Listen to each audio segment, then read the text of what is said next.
everybody, I'm the Velvet Sparrow. Welcome back, long-awaited viewers, to Let's Read Katawa Shoujo with Heart Hero XL65, something like that. I forgot the rest of his name. Of course you did. Also, you need me to pat your back, cause you were seriously, coughing after choking on all that dick. Oh, fuck you. Alright. Not tonight. Ah, you son of a bitch! Leave my mother out of this. No, she's a wonderful lady. Exactly. That's why I told you to leave her out of this shit. No, I'm referring to the horse's ass that you were spawned from. Yeah, How dare you talk about Rainbow Dash like that? Okay. So quick. I love this shit. See, Okay, getting bullied all throughout middle school has made me very quick-witted. Alright. I walk down the hall of the girls' dormitories, my school bag in hand. A doll lies inside, carefully placed on top of a small box. I've been carrying the box in there for a while now. I'm still not sure what to do with it. This whole situation, come to think of it, is bizarre. While I've known of Hanako's upcoming birthday for a while now, I had no idea of what exactly the celebrations would be until I found a single note left in the abandoned tea room earlier today. I held it up and read it again, double-checking the instructions. The plain black handwriting's fairly legible despite Lily's blindness, clearly thanks to considerable effort and care.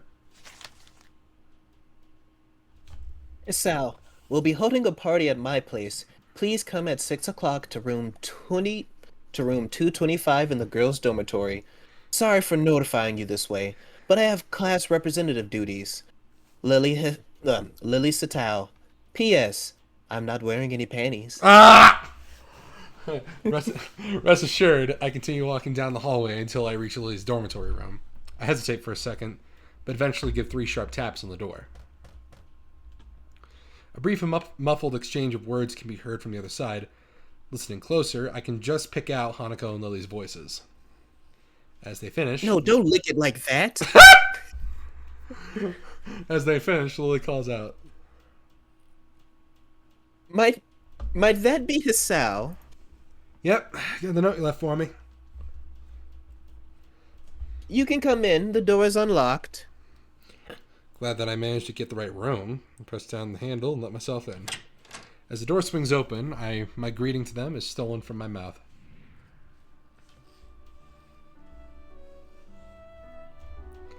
Lily sits at a low table in the center of the room in her pajamas, while on the other side sits Hanako in a nightgown. Being dressed in only my normal school clothes, I feel quite out of place.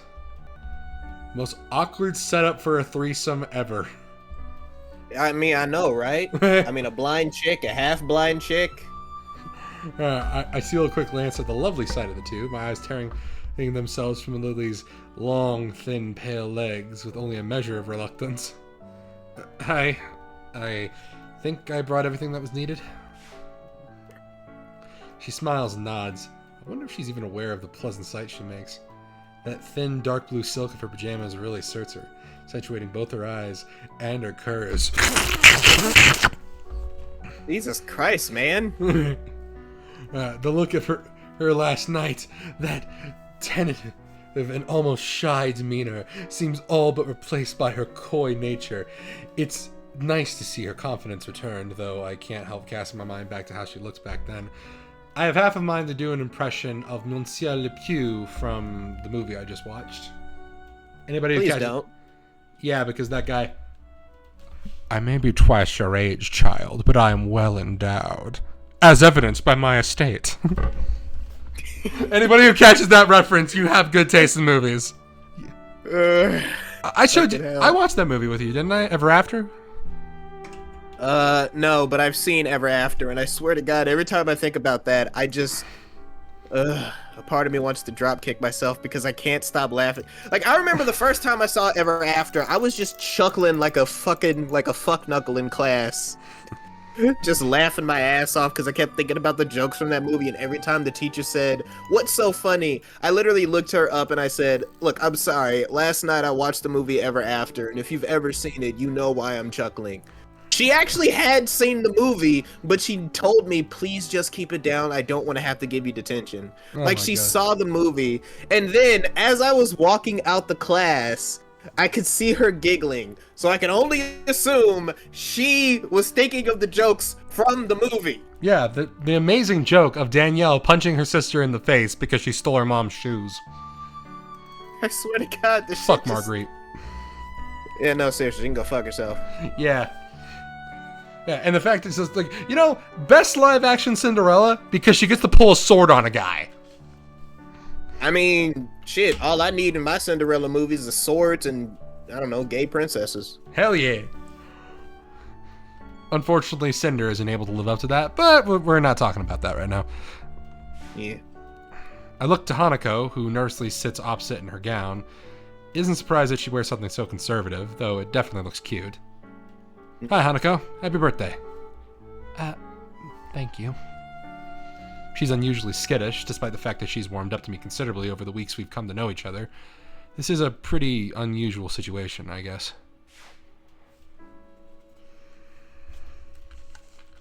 Feel free to take a seat, Hisao. I'll just pour you two some tea. Sure thing. Lilly takes the steaming red teapot from the side of the table and gently pours its contents into our teacups as I take a seat beside them, setting my bag against the nearby wall. With my senses returned and hormones somewhat calmer, I realize that this is the first time I've ever been in Lily's room. First thing I notice is the ambient smell, just slightly different from that in mine. Probably faint perfume or nail polish. It could be anything of a girl's, really. Another is the plain nature of the room, visually. Beige walls, a smart yet unadorned cabinet, and the lack for posters or wall hangings. It's distinctly utilitarian, something I should have anticipated given her blindness. The only thing that really seems out of the ordinary is several piles of books sitting on the floor, each reaching from roughly knee height to waist height. Some of them have printed titles, others are entirely blank except for dots of braille. The fact that the ones with printed titles are uniformly in English is interesting, though not completely unexpected. She did mention her parents impressing the language upon her and Akira, after all. Your room looks nice, Lily. I hear a call of thanks from beside my shoulder. Looking back to Hanako, her gaze is fixed on her lap and her hands barely clutching at her gown.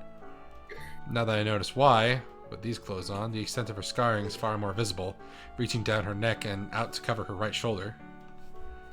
Considering this is a party for her, she doesn't really look like she's enjoying the experience now that I'm here. So how old are you turning? 18? Her look of surprise, not at all helped by her total lack of skill at hiding her feelings, shows that she was trying to mentally tune me out. This is really quite awkward. Yes? Oh, wait, you're voicing her, I forgot. Yeah. On the plus side, it's only 2 more years till you can drink. So who's older, you or Lily? Lily. She had her birthday in February. What about yours? Earlier this year. It's already passed. Unstated is that it passed while I was stuck in the hospital. That was a particularly low point of the experience. Yeah, all my parents brought me was a pack of cigarettes and a fuck you cupcake. Yeah. Funny to give somebody with arrhythmia a pack of cigarettes. Conversation with her dries up as quickly as expected. It isn't long before Lily finished preparing our drinks, setting down the 3 teacups in front of us. I picked mine up, immediately noticing how much stronger aroma and taste than the tea we've been having. Huh. Damn, this is some hard ass shit, Lily. Where you get it? Tastes different than the tea we have in school. It's a different variety, rather than the kind we have been having there. You've never tasted orange Japan before? This is the real shit. Hold on, let me look that up. Oh, Yes, this ain't like your... Hold on. Siri, do your thing. What are you talking to her like? Jaipur. Jaipur. Jaipur. It's Indian. Jaipur. Yeah. Oh, okay, so it's an Indian tea. Yeah. All of our best teas come from Asia. Yeah. Wait, is India in Asia? Yeah. Hold up. India's Asia. Okay. Not that I can remember. I usually drink coffee after all, like when we were in town. This is nice, though. As we settle down and sip, Hanako seems to become more relaxed, or at least a bit less tense about my presence. We all finish our cups at about the same time, with Hanako feeling rather badly at hiding her anticipation for the cupcake that's sitting to the side, begging to be eaten. Come to think of it, I'm feeling very eager myself. First things first, though. Lily? Yes, now is good. Each of us knowing exactly what the other means, I lean sideways and dig around my bag for the doll I bought Hanako, as Lily gets up and retrieves her gift. Hiding our gifts in our hands, we present them both on the table at the same time. Happy birthday! Happy birthday. Hanako silently sits looking at them for a second on end, out of sheer surprise. My little wooden doll, replete with Victorian-era dress and little hat, lies next to a light brown and fluffy stuffed bear from Lily. She clutches at her gown as she moves to speak, not taking her eyes off the modest present. Thank you, Lily and Hisao. Ah! Ah! Her voice begins to crack as Lily reaches forward, wrapping her in a soft embrace. The sight of Hanako holding Lily so tight. It's so adorable. It's like a mother holding a child. I was gonna say like two lesbians, but okay. Oh God, don't give the internet ideas. Actually, you know what? They already got the idea. Yeah. So much that I couldn't wipe the smile off my face even if I wanted to. Like me after I watched the new Superman movie, Plug.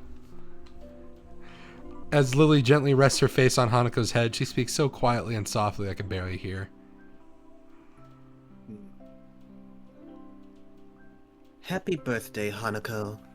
Happy birthday. Hanako gives a small nod, holding on to Lily for a time before breaking off and wiping an eye. I guess that for Hanako, simply having anyone to be there and love her would be special. The fact that Lily and I can now share that role for her is something I think I will always be grateful for. Guess Hisao and Lily basically just adopted Hanako. You are a daughter now. In Hanako's route, we're Lily's son now. Okay, that's weird. Oh, look at her! She's so cute! She's so cute. Why does this remind me of that one anime drawing? That face right there is why Hanako is my favorite. She is so cute. Yes, but this reminds me of that one anime drawing. You gonna say something funny? No, it's not that I'm trying to say something funny. It's that this is genuinely reminding me because I remember... What the Hello? Josh? Hello? Can you hear me? Can you hear me?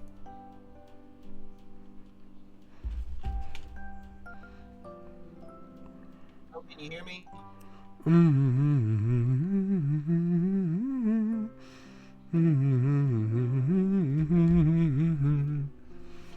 Hello? What the fuck?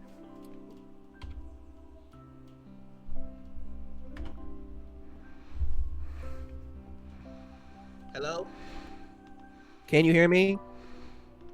Josh? Yo. You still there?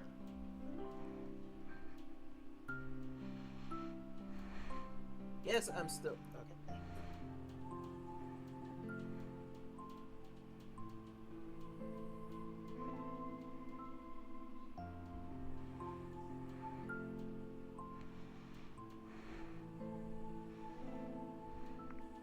Did you accidentally hit mute or something?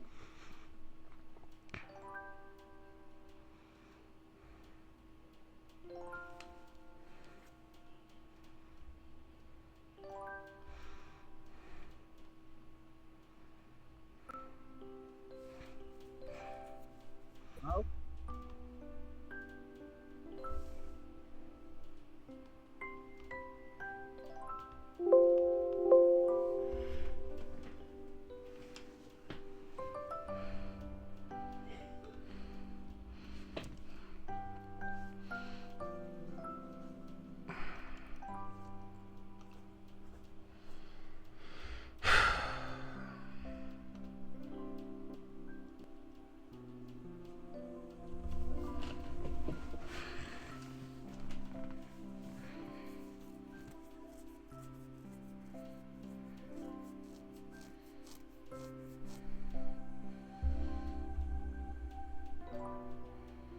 It was just my fucking headphones. They've just unplugged. Oh, okay. Yeah, so nothing major. Alright, scaring the fuck out of me. Minor technical difficulties, don't worry. Yes, very minor. Yeah. Hanako gently takes the doll and teddy bear, holding them both to her chest as she warmly smiles. What were you saying while I was what were you saying while I was yelling at you because of the mute part on my end? I was saying that this reminds me of that one anime drawing of that girl in the hospital. You're going to send me that so I can put it up. Okay. Okay, I'm pretty sure you're gonna recognize this. Hold up. Yeah, just send it. Yeah. Yeah. I'm like, because this is literally like one of the most iconic anime pictures of all time. Oh. For a long time, the three of us simply sit in happy silence. The quiet is not broken, and until Lily's soft voice beckons. Okay, well, apparently I'm fucking stupid because I don't recognize Saw this. the picture I sent? That's more sad than cute, I'm gonna be honest. Really? Yeah. Yeah, it's been on the internet for years. I've never seen it. Huh. What's with the green ribbon? Yeah, that I never figured out.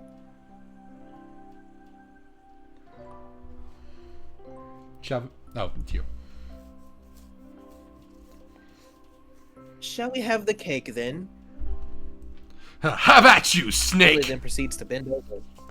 Her proposal is met with two looks of unhidden anticipation. No argument from me. Okay. Whew, that was good. I contentedly sit back, both Lily and Hanako looking just as satisfied with the food as I took some effort, but we both managed to finish off the cake in one go. I don't think I could fit any more in. Giggity. Giggity. Ooh, I think next time I'll buy ting, a ting, flower walla cake. walla, bing bang. Sorry. Next time you'll buy a smaller cake. Yes, I will.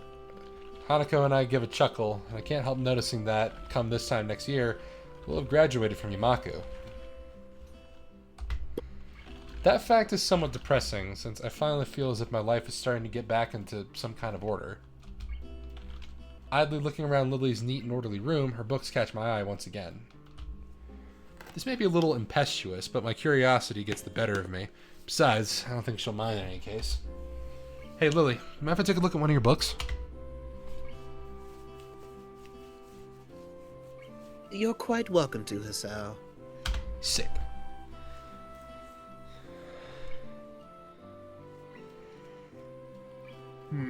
That said, if you can overcome 2 language barriers, I will be quite impressed. 2. Braille and... Oh, right, English. She gives a nod. I knew you were studying English, and I'm still amazed that you're this proficient at it. One could say it's a perfect way to avoid people borrowing my collection. She says it in jest, but I'm a little disappointed. Having all these books around me, with no way of reading them, feels like one big tease. It's like strippers. Hanako giggles quietly as I reach over to the closest pile, plucking the topmost book with only a cursory glance. Death on the Nile, in large letters, is on the cover.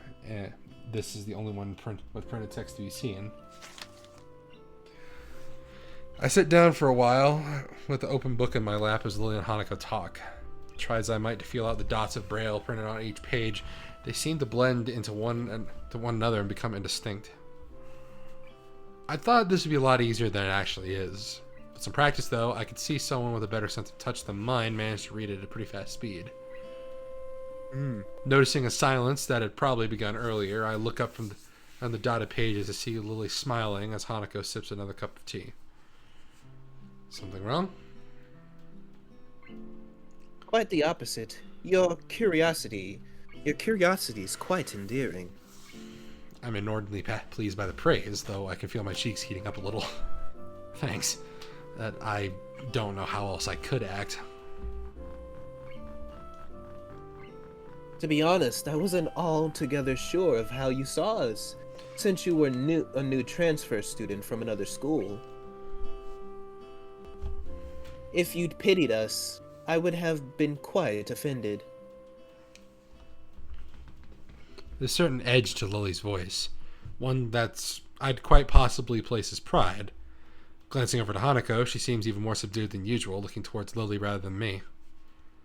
I wouldn't worry about that. Considering the position I found myself in, I'm perhaps the last person who should be dispensing pity on others.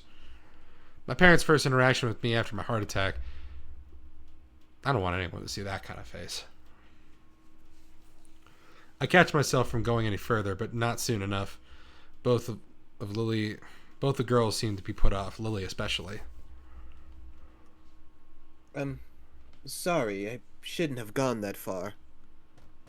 An awkward silence reigns for a few beats. Thankfully ended as Lily's head perks up a gesture I have come to easily recognize. Hear something? The door. Let me guess, it's Akira. It's gotta be Akira. That or it's Kenji trying to spoil the party because she's a bitch. Yeah! Everyone looks towards it, trusting in Lily's senses. Sure enough, the door handle shudders and turns, a flash of yellow and black slipping through. Yeah, it's Akira. Akira Sato's in the house! Happy birthday, Hanako! Big ketchup in this bitch! Yeah! Thank you. Akira takes a seat at the table as she has her tall bag beside her. She has a trademark boisterous air about her, making no small deal of her entrance. Hanako clutches her gown to steady herself, but doesn't appear to be too shaken after she settles down. I guess she must have met Akira before, not a huge surprise given how close Akira and Lily are. Akira doesn't seem to be the least bit put off by Hanako's scarring, despite its prominence, but she also doesn't pull any punches in how she acts despite Hanako's shy nature. I thought you said you'd have to work, Akira. Did you manage to get off for a while? Giggity. Kinda. I feel bad about ditching you guys over time, so I gotta get back soon. I feel bad about ditching the guys doing overtime, so I gotta get back to soon. But I felt bad about not coming to your cute little Hanako's birthday too, so for now I'm here. She grins widely at Hanako, who flowers into a full blush as she pins her eyes downward towards her lap. Her mouth seems to widen and retract over and over, as if she's trying to suppress a smile out of embarrassment. It's a little strange how her reaction seems to be more immediate and forceful when she's embarrassed by the way she looks. All she manages to give in return is a tiny nod, failing to hide her appreciation to any great extent. Not that many people give her positive attention, I suppose. Makes me respect how well Akira can handle her, making her so happy compared to what little I could do. Now then, before I go... She reaches into the bag beside her and grandly displays its contents. Holy shit! Booze! Out come two large glass bottles. Tonight! Both with long French names on the labels. Hanako's expression is an odd mix of surprise and curiosity. I expect mine's no different. Lily's not seeing the proceedings and is oblivious to what's going on. Akira, this isn't... What is it? Wine. One red, one white. Akira, that's...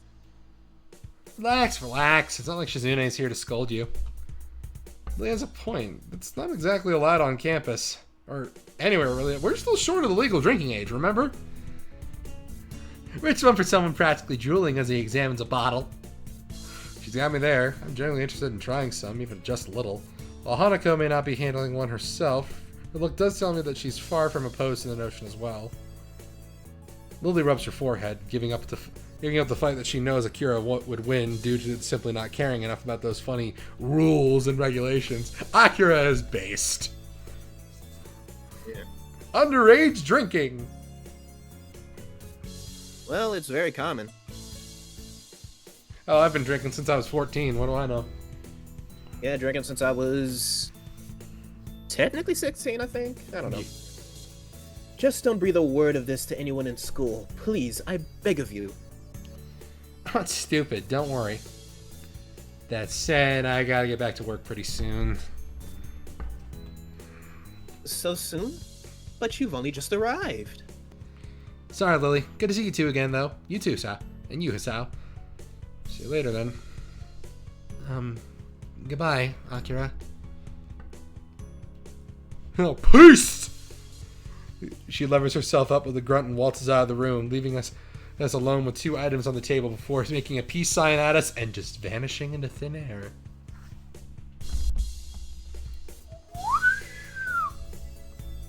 Interesting. Lilly gives a nervous giggle at her sister's antics as Hanako takes a wine bottle. So, what do you think, Lilly? She rests her elbow on the table and pinches the bridge of her nose, thinking things through. She really doesn't seem to be able to keep up with her sister. Well, it's already here. We may as well have some. No sooner does she say it than I take a quick glance around the room for glasses. A small groan above me reminds me that Lilly retired to rest on her bed for a bit a few minutes ago. I was completely drained of energy. I managed to stand up and drag myself to the side of the bed, sitting down and leaning my back against it. Good God.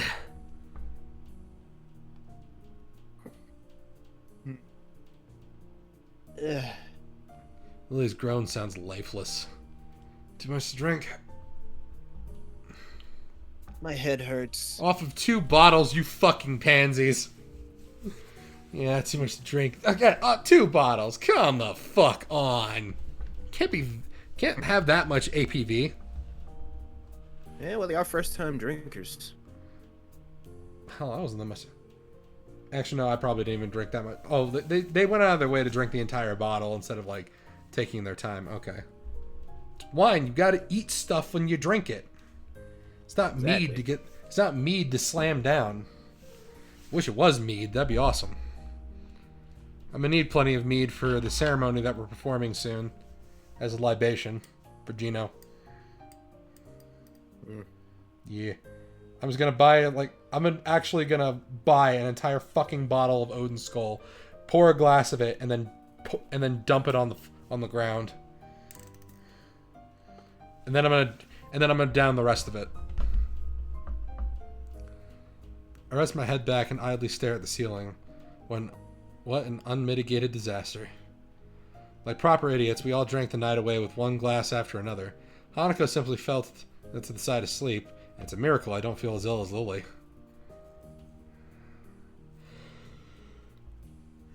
Hey, Hisao. I'm sorry about today. I didn't think this would happen. It's fine, Lilly. To tell the truth, I had a lot of fun today. Really?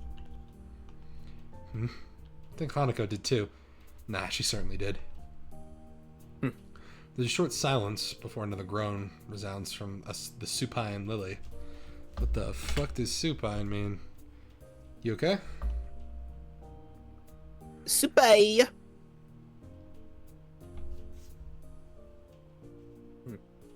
As you said, I just drink too much. What's the time? Oh, it means lying facing upward. Damn you Katawa Shoujo and your fancy ass words. The time. It's...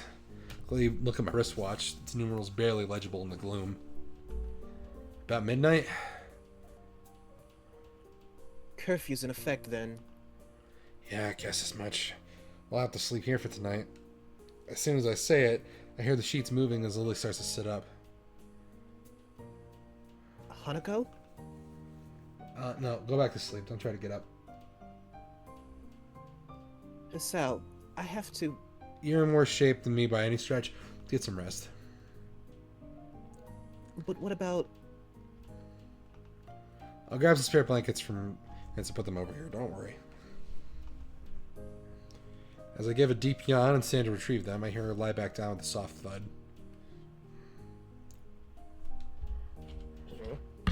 Thank you, Hisao. No problem. It's the least I can do. You look outright wasted. I'm not wasted. Just a little bit tired. She starts pouting, a slight slur beginning to distort her words as the alcohol takes hold of her again. I grab a couple blankets rolled up at the end of her bed. Quietly walking over to Hanako, I carefully lay the blankets over her peacefully sleeping figure, making sure not to wake her up. The thick smell of alcohol coming off her breath makes me doubt she'd wake up no matter what I did, though. I stand up and take one last measure of the room.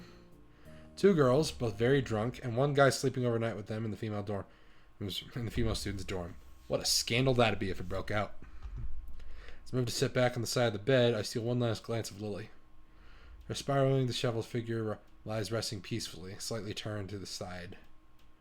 I crouch down to get a better look. Her white skin blends in the white pillow of the bed, a look of slumber-born peacefulness on her face. Usually she seems so confident and forward, always there and caring for Hanako. Now, though, she seems painfully delicate. I think back to Hanako's presence. Though it'd be a nice occasion for her, I'd hardly expected it to be so moving. One birthday after another, year after year. She and Lilly all alone. I guess it wasn't just the present she liked. Resigning myself to an uncomfortable sleep, I sit at the side of the bed once again and rest my tired arms beside me. Hey, Hisao? Yes?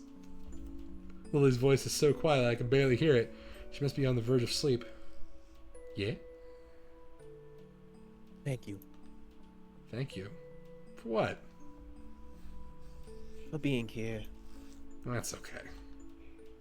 As I hear a deep breath, it's obvious Lily's gone to sleep. After closing my eyes, it doesn't take long for slumber to take me as well.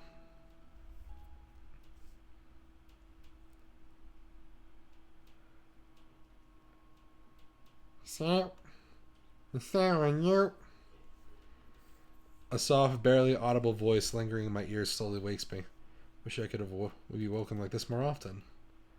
With a mumble, I simply open my... Ah! Taken by surprise at the face hovering curiously mere millimeters from mine, I make our heads collide with a harsh thud. The impact of our foreheads causes us both to fall backwards and yelp in pain. This sounding more like a squeak toy than a person. I slowly rub my forehead with one hand, supporting myself with the other. Lily lies a few feet ahead, doing just the same, her face obviously pained. Sorry! Her face was kind of close and I acted on reflex. You okay? My head. Seems like she's not actually okay. Come to think of it, I doubt the impact alone is what's causing her head so much pain. Oh god. Hangover. Drank a fair bit last night. She silently nods in confirmation as I lever myself up. Offer her hand to her, help her back to her feet. Glancing behind her, I find that Hanako's still fast asleep. It's not fair. I only drank as much as you did. That's very different from what I remember. Anyway, the girls have lower tolerance. And anyway, girls apparently have lower tolerance than men. That's sexist. How dare God make us less tolerant to fucking alcohol? Don't we want to get... I know plenty of women who can out-drunk a bunch of men, I know. It's not impossible. That doesn't help. Yeah, those ladies are a lot of fun. Fine, I'll get you a glass of water. Just be careful not to trip over Hanako. I rub the sleep out of my eyes, or at least some of it, as I walk to the counter.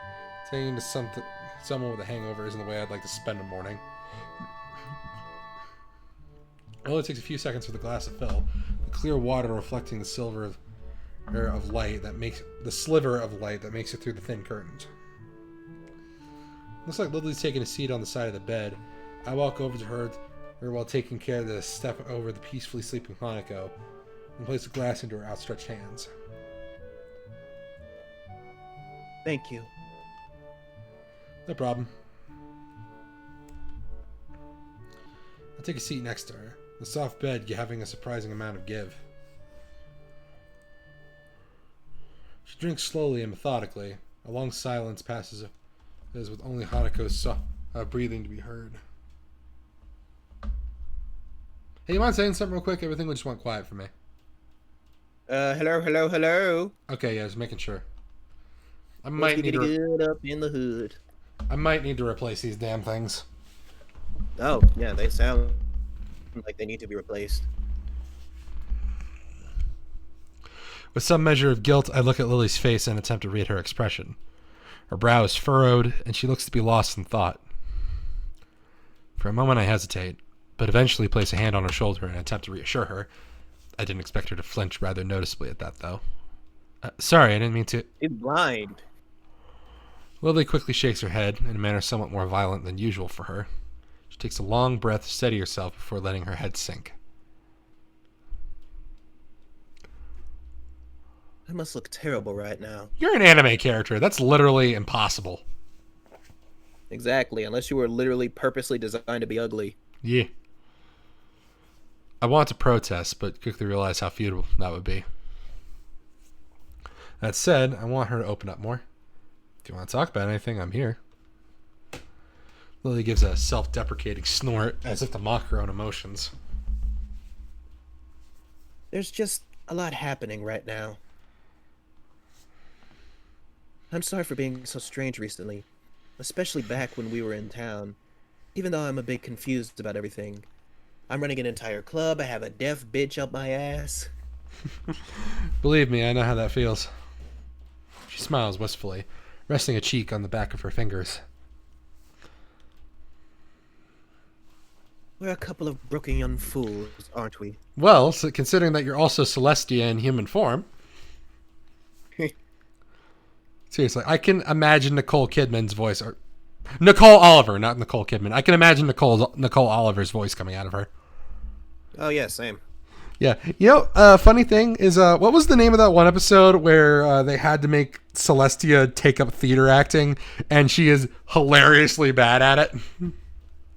I can't remember. I think it's the episode where they were trying to teach Rainbow Dash. No, it wasn't. No, it was purely a Celestia episode. They weren't trying to teach Rainbow anything, but like they were like making a play and they had Celestia involved in it. She wanted to play herself and just, again, she sucked at it. The funny thing is that Nicole Oliver has 2 theater arts degrees. Yeah, so that makes Celestia's bad acting even funnier because Nicole has to intentionally suck at her acting. I just, oh god, she is so funny. If only we got more episodes about Celestia and Luna like actually doing stuff outside of just being exposition machines. My wife deserves better.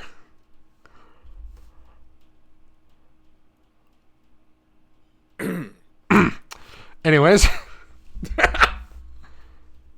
Come on, don't say that. Congratulations, we'll be back out in the real world. The real world? Oh, never mind, that's you. The real world. Sometimes I surprise myself at the way I think about things.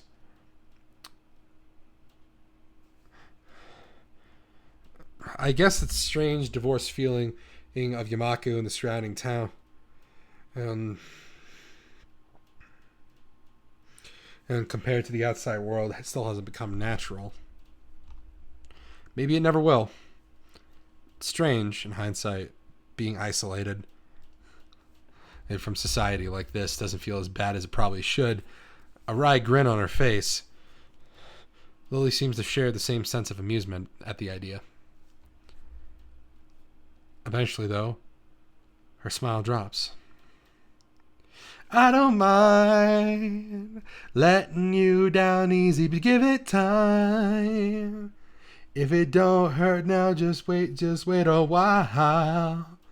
You're not the big fish in the pond no more, you're what they're feeding on. I don't know if that's how the lyrics go. Ain't it fun? Living in the real world.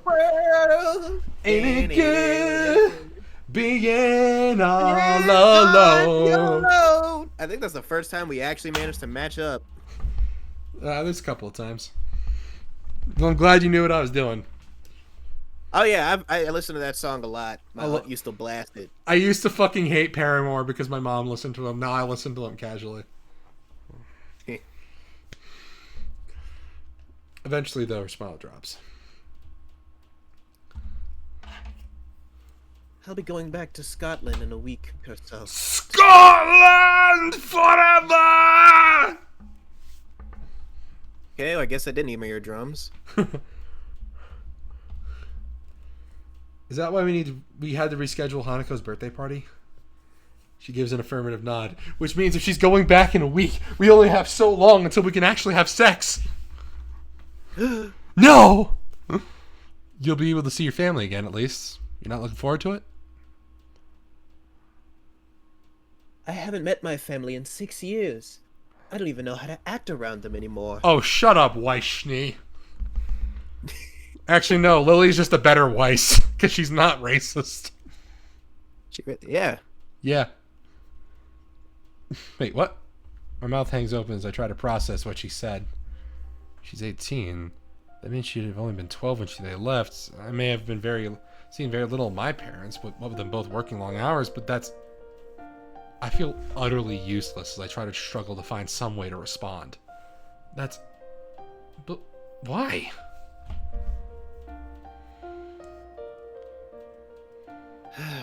Why did they leave?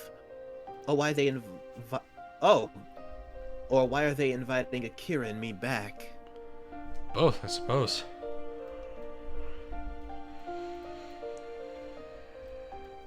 My father's business has its headquarters in Scotland, and an executive position became available for him there. In the end, he had to move permanently. My mother followed him, but Akira and I stayed in Japan for the sake of both Akira's job within the Japanese branch of my father's company and my education. As for the latter, one of my aunts is gravely sick. I'm sorry. Don't be. It feels strange, really.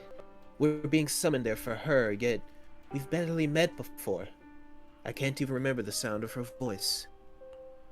Equally strange is the total lack of antipathy that she feels towards her family for doing such a thing. I can't help feeling slightly humbled. That said, her wistful exterior is just hiding her emotions. Seeing her like this is depressing. Knowing what to do, I lift myself off the bed. Lily notices the bed's movements, her head perking up and her hand reaching sideways to feel where I was. Hisao? I walk over to my bag, still leaning against the wall, unbuckling the front flap and retrieving the opaque bag from within. I take the small, plain box in my hands. Hold your hands out, Lily.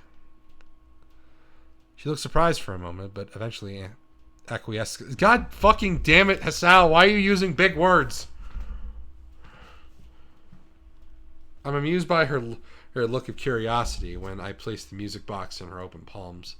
Her typically delicate way of handling it makes it seem as if it were fragile enough to break if breathed on. She wordlessly begins to put it in front of her face, her slender fingers feeling out its contours and patterning.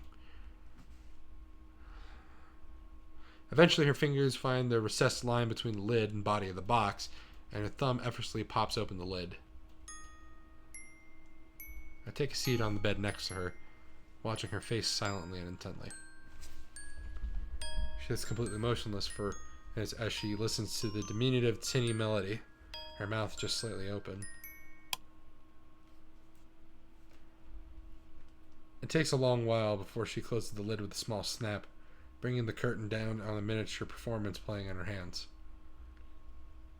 A smile on her face, gentle and wistful, shows I made the right decision. Think of it as a going-away present for your trip to Scotland. I will. A restless shuffling can be heard from the floor in front of us, the sound having woken Hanako. She climbs out of the blankets. Oh my god, are you two fucking in my room? Well, that's it. Technically, this is Lily's room. Oh. Yeah. She's like, oh my god, did you bring here to make me watch you guys fuck? I didn't even know you were into that. Weirdos. I didn't say stop, though. Looking befuddled and wiping the sleep from her eyes. See, you're finally up. What? Hanako looks around the room with her eyes only half open. Her mind far from being awake as her body. Her dazed state makes me and Lily chuckle. Lily finally gets off the bed and tends to Hanako. I take one last look around the room. I guess I better get going, then. There'll be questions if I'm seen leaving the girls' dormitory in the morning. Goodbye, Hisao. And if anyone shows up, we'll tell them we definitely didn't fuck you. Oh, well, that's a blow to my ego. Oh, goodbye. I stand and walk to the door, picking up my somewhat lighter bag along the way. Well, it's either Rarity's... It's either Tabitha St. Germain or Nicole Oliver's voice coming out of Lilly. Either way, it fits. You know what? Fuck it. All the girls are voiced by My Little Pony actors. Yeah, I think that would work. Misha is Applejack. Yes, except Tara Strong. She can go fuck herself. I mean, the only one who probably would be played by Tara Strong is Shizune, so fitting. Yeah, but Shizune doesn't talk. Exactly. Yeah. So Misha would be played by Ashley Ball as Ashley Ball plays both Rainbow Dash and Applejack.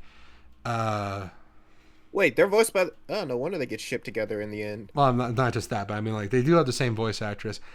Pinkie Pie and Fluttershy have the same voice actress, too. Oh, I did not know that. Yeah.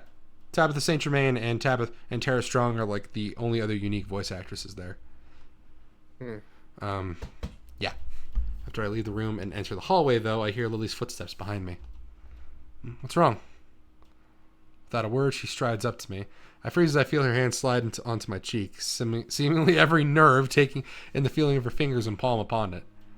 Suddenly, after, her face slowly moves next to mine, a light, momentary touch of her lips brushing against my other cheek. For a moment, everything seems to stand still. I absentmindedly bring my fingers to my cheek as if to try and recapture that fleeting feeling. Lily. That's my thank you, Hisao. Thank you.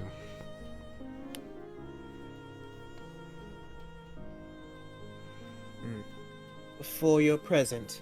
Have a nice day in school. And with that, she disappears behind her door and gently closes it. The muffled voices of her and Hanako auto through it as much as they were here yesterday, last night. But I can't believe you went out and did that, girl.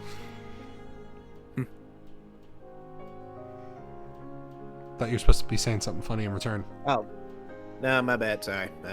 I'm also focusing on a few other things at the moment. Girl, I can't believe you went out and kissed him. Like, seriously, what the fuck? Bitch, I'm trying to get fingered before I go. I mean, girl, I know the feeling, but like, come on. It's like we're trying not to get in trouble, and you're just wasting his fucking time. Jeez. Hey, I am not wasting anybody's time, okay? It would be a waste of time if I got attached to him and didn't get my pussy pot before next 2 weeks.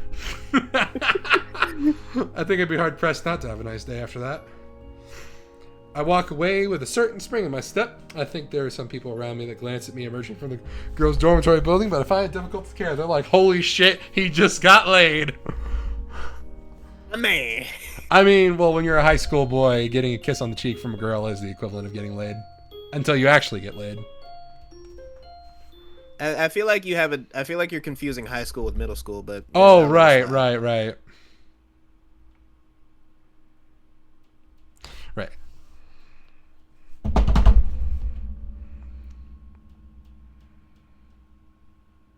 It's you? Oh, sorry. Hichan! Go away. Hichan! Leave me alone. Come on, Hichan. Let me sleep. After 2 nights of not being able to sleep at all, the last thing I want is to be woken when I finally manage to. Maybe the last period of class with the textbook as my pillow, but I'll take whatever sleep I can get by this point. See, Hichan? Even Shichan wants you to get up. I don't even care what Shizune wants. Leave me alone. Jeez, Hichan. I'll just have to wake. Wait, Misha's going to? You? This is bad. I'm not about to. You have to. I feel my face flowering into a scarlet red blush. Students in class were sitting bolt upright and staring at the shouting fool who was just sleeping just moments before. Damn it. My head smacked back down the table with a noticeable thud. You fucking bitch! Misha's trademark uncontrolled laughter reverberates through the classroom. As I turn my mournful eyes to the bespectacled Shizune beside her, she carefully adjusts her glasses, desperately trying to maintain a look of serious disapproval. Narrowing my eyes, I can see a badly hidden grin spreading across her face. Et tu, Shizune. Shizune looks away quickly as he crosses her arms tightly, barely on the edge of her control.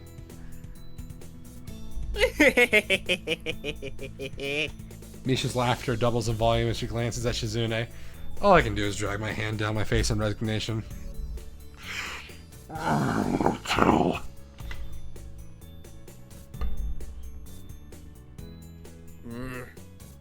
Who was the one who slept in? Who was the one who slept in class, Chan? Yeah, it was me. Poor Chan was having a fit trying to wake you up, weren't you? I move my eyes back to the standoffish Shizune, who, with a single huff of a confirmation, returns to looking away with her arms crossed. Why was Shizune trying to wake me up? Dick-chan wanted to give you the handouts the substitute teacher gave out while Hichan was sleeping.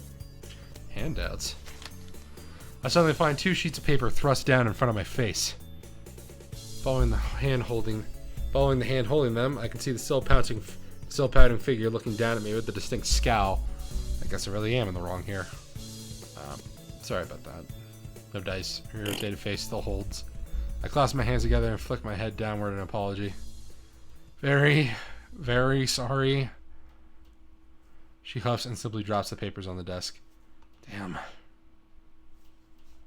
I look up over my hands and see Shizune and Misha signing frantically to each other, each a look of frustration on Shizune's face. It looks. Shizune was like, "Is this motherfucker serious? How really dare he like blind bitches over me? He was disrespecting me." Yeah, it's basically exactly. How dare you like blinds over me? Deaf bitches need dick too. Deaf bitches need dick too. Right, real thugs need love. It looks to be less of a dialogue and more of a tirade, punctuated with sidelong glances at me. To say it's unsettling is an understatement. The 2 suddenly stop signing and look at me in unison, both having exactly the same look of disapproval. In one fluid motion, Misha's hand suddenly extends high above me and comes rocketing down. Before I can even hope to react, my head is sent bouncing up and down like a jack-in-the-box. I quickly bring my head up to my head. I quickly bring my hands to my head, more out of reflex than actual pain. Ah! Who's that for? They just hit me! They just fucking hit me! Does Wayne Brady need to choke a bitch? Does Mike Tyson need to stop biting? No, you said it wrong. Does Mike Tyson need to stop biting? Oh yeah, forgot. Well, I'm Mike Tyson. Thanks for helping me solve these mysteries. I will eat his heart. I will eat his children. Every single dude when I get around to writing that fucking Final Fantasy anthology fanfic thing, like when I get to Final Fantasy 8, like the only joke I'm ever making with Zell is that he talks like Mike Tyson because he has no official confirmed English voice actor. So as far as I'm concerned, he sounds like someone doing a bad Mike Tyson impression. Oh, that's perfect. I will eat his heart. I will eat his children. My style is impregnable. I saw mysteries for a living. You know, actually, Mike Tyson was at the same con I met Peter Capella at. Really? Yeah, he was. He had a booth, and I didn't want to go talk to him because I was afraid of getting my ass whooped if I said the wrong thing. Because I know he could. Yeah, he can. This is the guy who can keep up with freaking Ip Man. You think I'm gonna want to fight that? Yeah. Yeah. So I'll go talk to the psychokinetic Silver Trunks wannabe. Oh god, I just said his name instead of the color. I should have said the gray dude. Okay. Never mind. Well, you're fucked. I open my eyes to see the two grinning at each other while exchanging an enthusiastic thumbs up. Hichan says she forgives you now, Hichan. Could you forgive me with a little less force next time?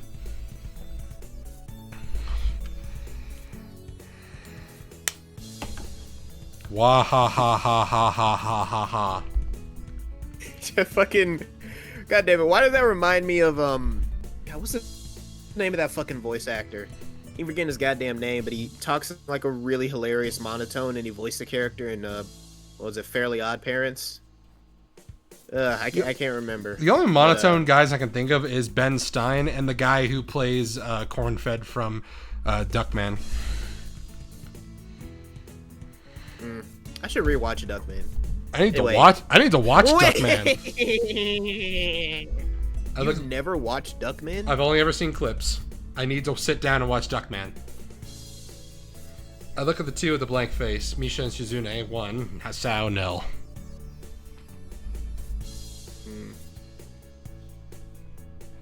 Oh, Shik-chan. Oh, Shik-chan also says that you should check your student mail more often. We found a dildo in there. She produces a bright yellow envelope and hands it over with an exuberant grin. Strange. Who could have written me a letter? Now is not the time, and most definitely not the place to find out, though. Is that the letter from the girl that Hisao tried asking out? Maybe? I don't know. Oh, I think so. Giving up on the nap so cruelly stolen from me, I rub my forehead and slowly get up, putting the sheets and envelope in my bag before swinging it over my shoulder. I take a step back and move to depart with a small bow, while Misha clutches her sides laughing as Shizune nods back in a curt farewell. I join the flow of students exiting the open door and turn the corner of the hallway. Only to end up face to face with Hanako. Whoa. Oh my god. Hey, Hanako. Good afternoon, Hisao. Silence falls between us as busily chatting students passes by. She's fidgeting constantly, her eyes drawn to her... constantly, her eyes drawn to her rather unremarkable footwear. I take the bridge of my nose and my fingers while I blink my eyes heavily in an attempt to make things seem clearer. I'm barely staying awake as it is. Hanako, you want to say something? What was it? I wanted to give you this. Huh? She holds a small rectangular piece of paper. I blink again to make out the text through barely open eyes, slowly starting to make out what's written. Eggs, bread loaf, whole grain cereal, time. A shopping list? I look upwards, raising an eyebrow. I usually go shopping with Lilly, but I can't come, so... You want me to run errands for you? It's okay if you don't want to. I just thought that maybe, She's panicking. I sigh. Another battle lost, this time by a weakly fought surrender. I smile tiredly and rest a hand on her head to calm her down. Oh god, he's head patting her! It's fine. I was gonna go anyway. Just, what's the stuff on the list? Just the stuff on the list? She nods and bows deeply, twice, as if to make her gratitude perfectly clear. You're going to meet outside the school gates at 6. Thank you. I was going to get it, but I need to study for a test tomorrow. Test? Oh, that's right, science. How you doing with it? She brightens ever so slightly. I've been spending more time on it than before. I think I can do okay. Good work, Ben. She too starts smiling, much more earnestly than I at that. I have full confidence that I can do fine in just about finding it without any extra studying, but the fact that she's putting in the effort instead of just reading at the library is heartwarming. It's heartening. I'll grab your stuff and take it to your dorm in the evening. See ya. Yeah, with a small wave, we part ways. I'll go do my homework before meeting Lilly. I should be able to take care of it in no time. Wrangling with a particularly complicated math problem has caused me to be a little bit late for my meeting with Lilly. Only a couple of minutes, but enough to make me stop smartly out on the courtyard to the school gate. I make a right turn and start my way towards the small town below, leaving a few students turning the other way at the bus station. I slip my right hand into my pocket as I walk into the orange sunlight of dusk. Thankfully, the sweltering summer heat's starting to die down, making way for a pleasant cool breeze. When I stretch my hands high above my head, a familiar figure takes form, cane in her right hand. Ah, Lilly! She stops and turns around, swiveling her head slightly to try to work out exactly where the voice came from. Hey, it's me. I quickly catch up to her, coming in beside her and matching her slow pace as we resume walking. Good afternoon, Hisao. Hey there. I glance up at the sky. A distinct tinge of orange discolors the clouds, washing the footpath in its light. Long shadows from the trees fall across the wide road down the hill.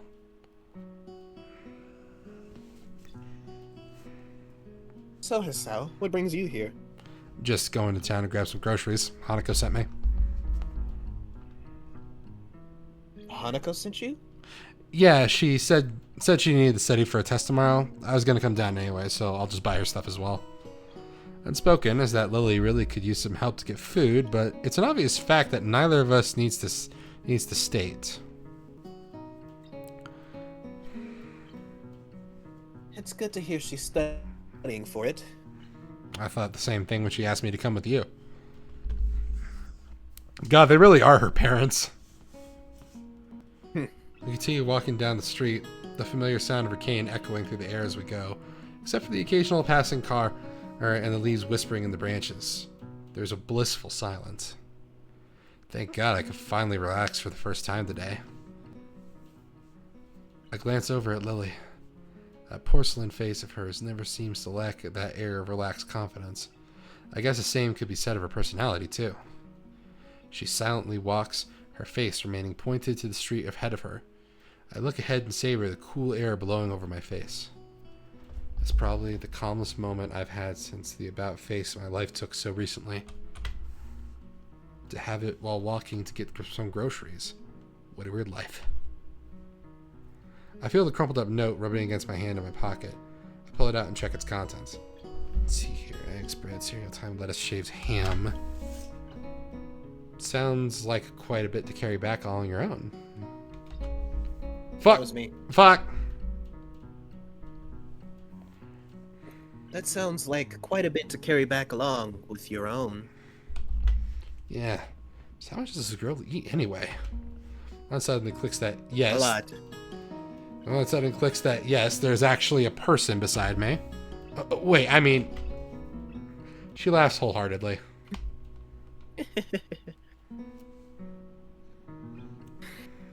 My Hisao.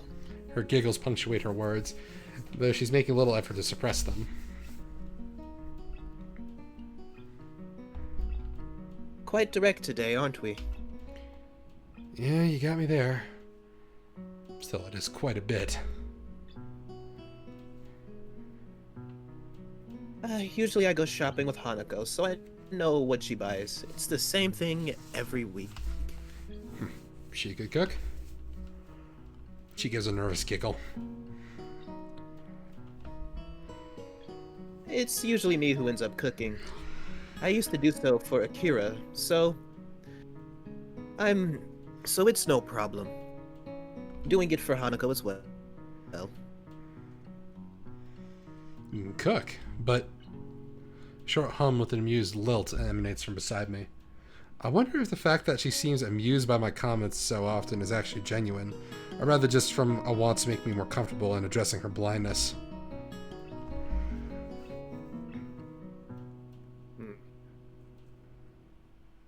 There are ways around it. Some meals are more difficult to cook than others because of being unable to see what I'm doing, but it usually only takes a little more time. Fingers can double as very useful measuring tools, for example. I wonder if there's like measuring cups that have like the numbers or something written inside for that very purpose. Maybe. Yeah, it's like a big bowl, and like it's like written in braille on the inside. It's like, this is a tablespoon, this is a cup, this is a gallon, yada yada. I'm gonna look that up. It makes sense, but she'd have been pretty careful not to hurt herself. I wonder how many times that's happened, given that it sounds like she's cooked alone for possibly years while Akira worked and her parents were gone. With that, the conversation trails off. Compared to the awkward silences of Hanako, Lilly seems genuinely content to say what she thinks and stay quiet while there's nothing to say. The slick road under my feet is bathed in an orange glow, the occasional fallen leaf crunching underfoot as we walk. I let out a deep yawn, my lack of sleep coming back to haunt me. Did you not get much sleep last night? Couldn't sleep at all for the last 2 nights. Probably insomnia. Lily's face suddenly becomes worried. It feels like a personal failure every time she gets worried about my well-being, even if it's genuinely nice to know someone cares. You have insomnia? Aren't you going to see the nurse about it? I hear they have this good old thing that can easily knock you out. I hear the children call it ketamine. Yeah. Are you the Grim? Are you Santa Claus? Yeah, sure, whatever. Where's the ketamine? Do I look like Mark Spector to you? Nah, no real need. It's happened before a few times. My meds screw with my sleeping occasionally.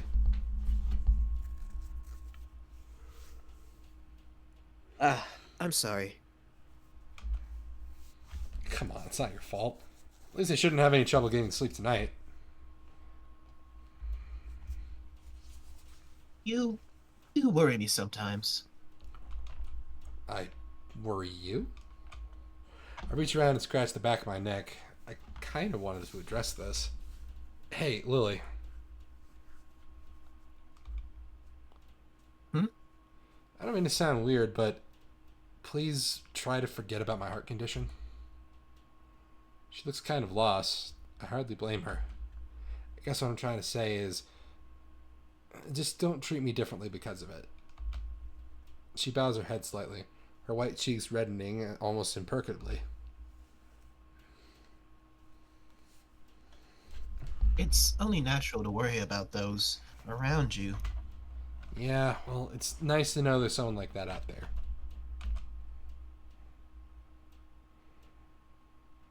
Maybe somewhat embarrassing to say, but it's the truth. Lily takes a breath and regains her composure and manages a gentle smile, though her cheeks remain flushed. The final downhill walk to the store passes in silence. Welcome! I suppose I'll get my stuff first and Hanako's in the second round? I grab 2 well-worn red baskets from the stack leg beside the entrance and pass one to Lily. Just as she did before, she lays it on the ground and slides her retracted cane between the basket's handles for picking it back up with the right hand.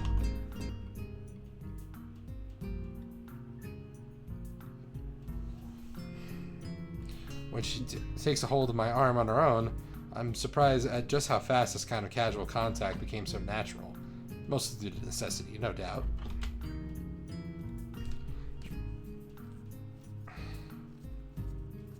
Shall we? Yes, we shall fuck in the broom closet. Sure.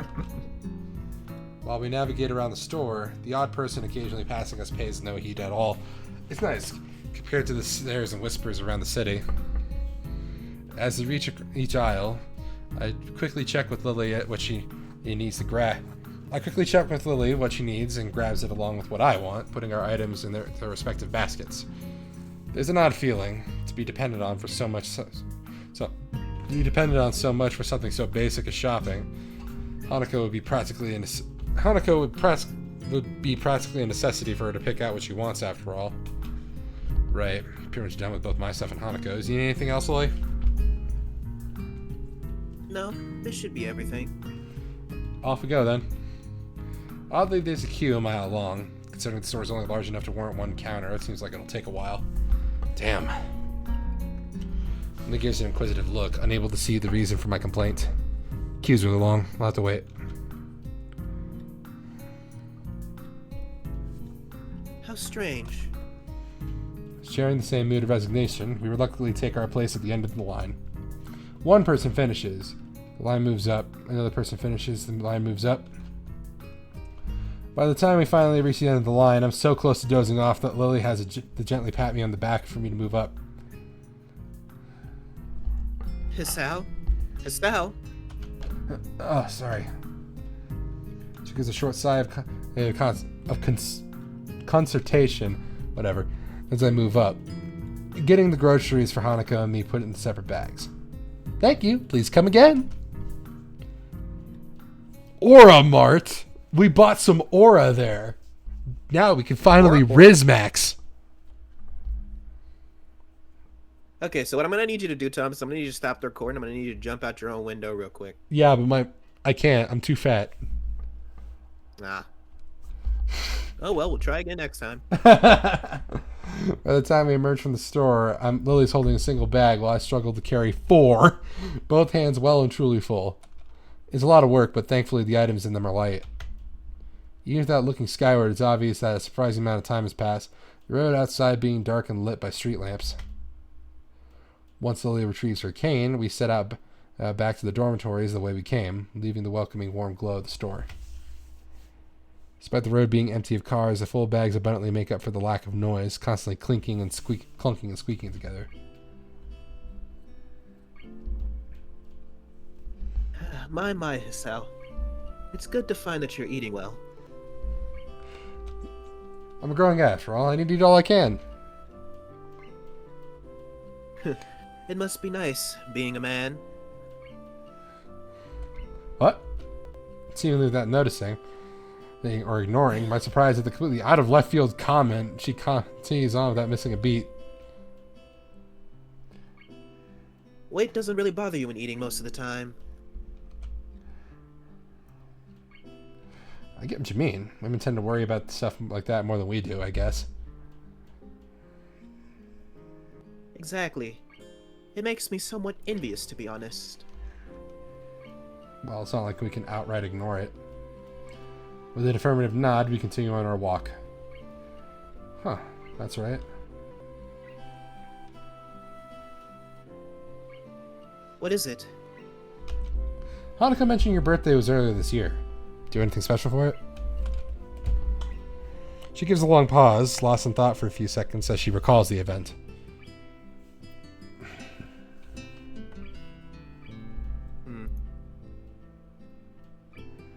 Not really. It was just Hanako and me having a little party during the night after school. Your birthday's supposed to be a big event, you know? Sounds like a pretty lonely way to spend your birthday. Just her and Hanako staying overnight. Birthdays always felt like a family occasion for me. They were a time when, in spite of their full-time jobs, both my parents would make an effort to be there on the day for at least a party beforehand. Reminds me of how Lily mentioned she hadn't seen her family in such a long time, and even ended up moving away from Akira's house afterwards. But I guess it's the same situations as mundane. I guess it's the same situations as mundane as these. Considering her inability to read the packaging, just getting groceries would be a pain without somebody else around. In the end, she just has Hanako and me. Akira when she's off from work. But be that as it may, she still seems to have many more distant friends than the students, not to mention people like Yuuko. Seems to be her own choice that there's such a separation between those who are close to her and those who she only socializes with.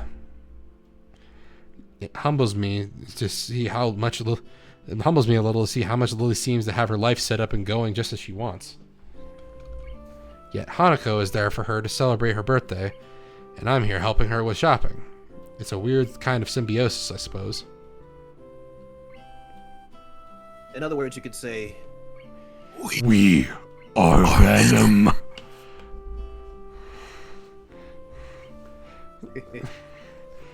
Are you alright, Hisao? Sorry?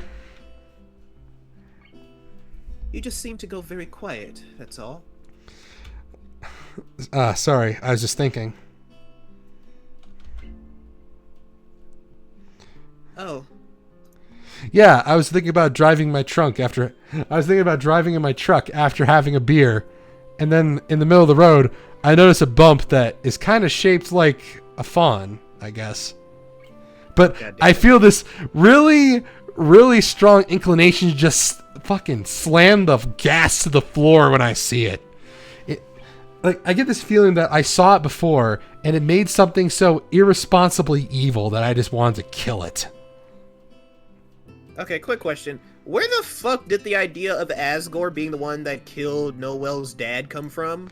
No idea. I haven't played Deltarune. I've only played Deltarune Chapter 1 for like 5 minutes. I haven't even played Undertale. I played through Deltarune. You know what? You know what? As soon as I get more space on my computer, I'm going to see if I can get Undertale and Deltarune as soon as possible. We'll let's play that shit. Actually, you know what? We'll get Nico involved. I mean, I already own Undertale. But I want to do it because I never played it. Oh? Driving in my truck after a beat. Okay, no. Okay. What do we choose here? I'm looking.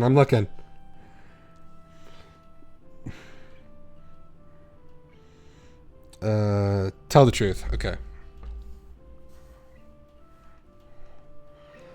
I was thinking about how you seem to have everything so sorted out, even with Hanako relying on you.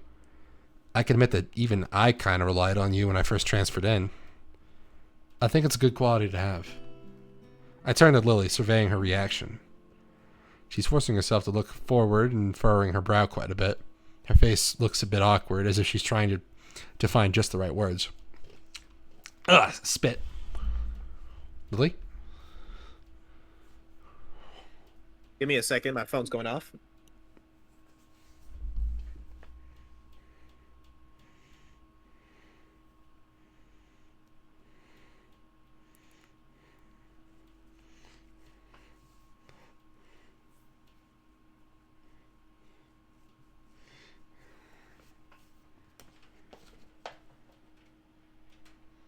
Did I go mute again?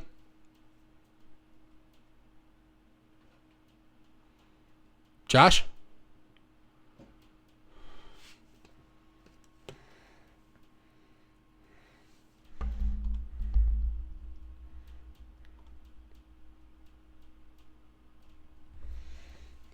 It was my mother. Okay, just making sure. Yes, my mother needed me. I would thank you, but assuming that I don't rely on the presence of others is too much. You'd be wrong to think that Hanako simply depends on me with nothing in return. She seems to have a bit of trouble saying it, even though it's largely what I thought already. If she's tried so hard to maintain her independence as anybody would have had to in her position, cited or not, maybe she finds it hard to talk about her own needs. It's only now that I realize an omission in what she says, though. I decide to follow it up, largely in jest, to avoid things getting too personal. Oh, what about me? She suddenly runs ahead of me and turns, blocking me off. With a smile, she holds her hands behind her as she leans forward. You're different. And with that, she turns back and continues to walk ahead of me, a newfound spring in her step. All I can do is raise an eyebrow and give a dazed grin. I don't think I've ever seen this playful and teasing side of her before. So I'm different. It's hard to work out the exact context, but knowing her, this ambiguity was intended. Our relationship has been changing. At the very least, because I've begun to stand up on my own feet more, and I've started getting more curious about the situation of those around me. And as to why, it's probably a mix of personal curiosity, and I want to try to work out how to deal with my situation. I'm not sure of Lilly, though. That's why her own statement, so similar to my own feelings towards her, throws me off so much. Watching her make her way up the street, keen tapping from left to right, I decided to settle the matter later and just smile. It's a nice side of her, and I don't want to forget it.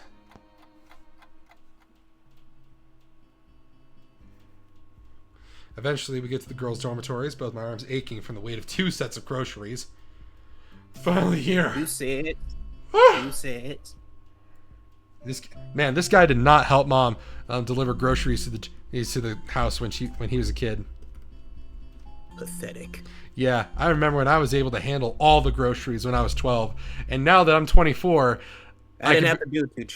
Yeah. Yeah, I can barely make most trips now because I'm weak as fuck. My neighbor Frank. My neighbor Frank has actually been. I can still do one. He just trip. Like earlier today, he actually invited me to go working out with him at some point. I'm gonna take him up on that. That way. It's fantastic. That way I'll be able to do grocery trips on one trip now.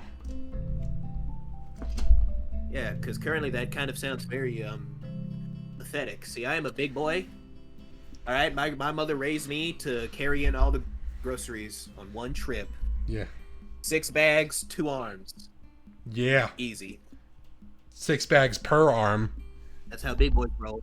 Yeah. Yeah, that's how big boys roll. Big boys.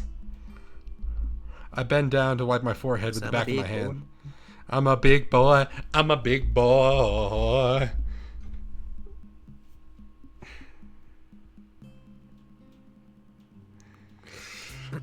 I bend down to wipe my forehead with the back of my hand. Lily stops in front of her door and sets down her bag, fishing around in her pocket for the key.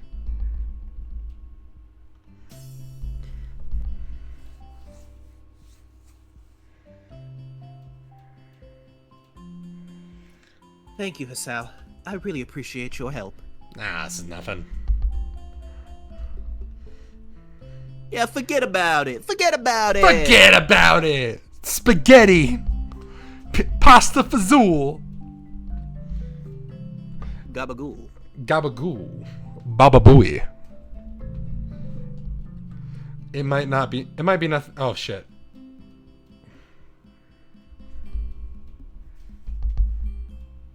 It might be nothing to you, but it's definitely something for me. Oh, it's doing something for you, huh? And with that, and she steps through her door, closing it behind her. I blink. There is nothing but honest thanks. Those are nothing but honest thanks, and I can't help feeling something different about them. Anyway, I have something else to do before I can mull out on that at my leisure. I turn back to the door to Hanako's room and proceed to knock twice in quick succession. The bag still in my hand, rustling together. After a couple of seconds, the door slowly opens. If one weren't looking closely, they could be forgiven for thinking it hasn't moved at all. I twist my head to the side to try to peer through the tiny sliver of a gap between the door and the door frame. Hey, Hanako, got your stuff. Ah! And with that, she opens the door completely, making her plain room visible over her shoulder. Sparsely decorated, it's even more unremarkable than my room. I held out my right arm, both bags almost pulling it straight back down with their weight. Thank you, Hisao. I'm sorry to make you carry them all this way. It's fine, don't worry. Just don't make me do it every day, okay? I pass the bags to her as I give a light-hearted chuckle. After the initial transfer of the weight, she manages to take them easily. I'll be off then. Night, Hanako. Good night. See you in class tomorrow. With a deep bow, her groceries still head in both hands, she steps back and shuts the door. Making my way back to my own dorm, I put one bag in my other hand and balance them out. And as I do so, I can't get Lily's lighthearted smile out of my mind. When I'd first met her, it would have been nearly impossible to imagine her like this. Instead, it feels like I've become closer in the past few weeks since I first got to know both her and Hanako. That time I spent with her each day, small exchanges of happiness we share, those small moments of joy as I get closer to her. I'm far from certain, but I don't think these are just feelings of a normal friendship. Once I return to my room, I store away my groceries. What? This is more than a like. Wait, more than a crush, more than a like more than love. Baby, I'ma make you mine, and I ain't giving up. Don't run away from the truth, 'cause I'm not giving up on you. That's what that is.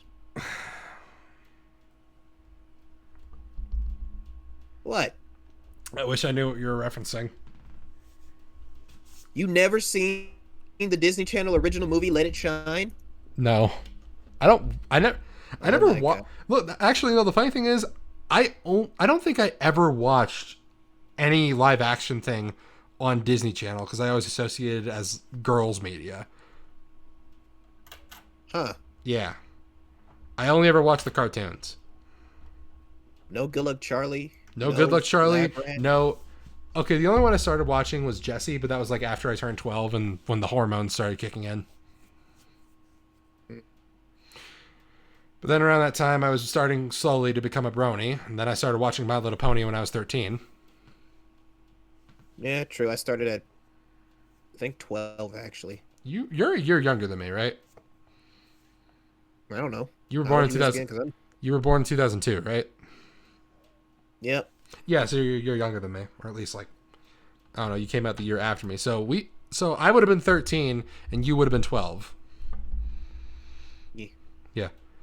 Once I return to my room, I store away my groceries and begin getting ready for the night.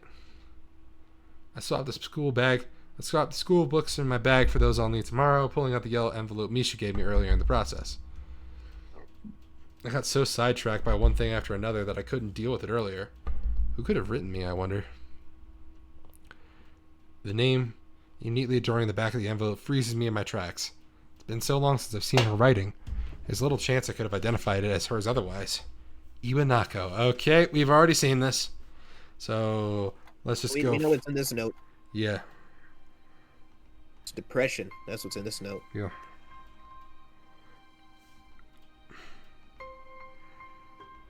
Yep, it's the same thing.